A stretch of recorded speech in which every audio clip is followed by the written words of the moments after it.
You are not going to quit your bad habits because you are an addict. Now imagine your goal is to quit, right? Good. Now imagine your future self who has totally quit your bad habits. What does his day-to-day look like? When does he wake up? What does he eat? What does he do in his free time? How much sleep does he get?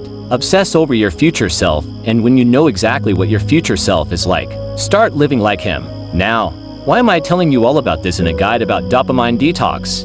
What is the correlation? Because in order to do this, you need a why, a meaning, a purpose. In order for you to quit your bad habits, you need a purpose telling you why you're quitting. If you want to quit your bad habits, you need a change in mindset. In order to maintain the mindset that I've taught you, you need a purpose. And in order to find that purpose, you need to go on a dopamine detox. To find your own truth, your own why. You might be asking, why do I need to go on a dopamine detox in order to find my purpose? That is because in order to find your OWN truth, you can't be having external motivators or external sources to find it. It's because your purpose can only be found internally. Dopamine detoxing also serves as the perfect momentary purpose. While you're finding your true purpose, step by step.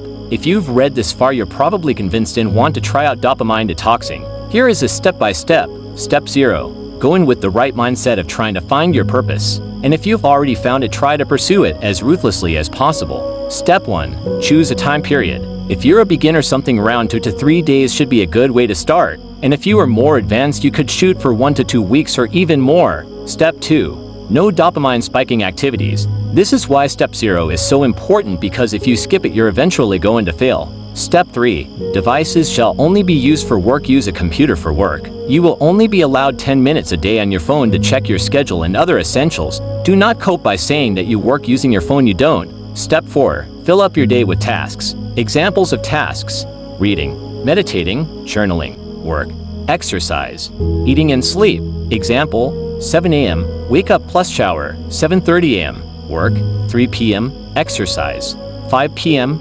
read, 6 p.m. to meditate, 7 p.m. eat. This is just a rough example, and you should adjust it according to what works for you. This is an important step, because if your day is not filled with activities, you're going to want to go back to your old habits. Step 5. Ask yourself questions. In order to find your purpose, you need to ask yourself questions about yourself, your morals, and your values. By following these steps, you should be able to become a very happy, secure, and enlightened person.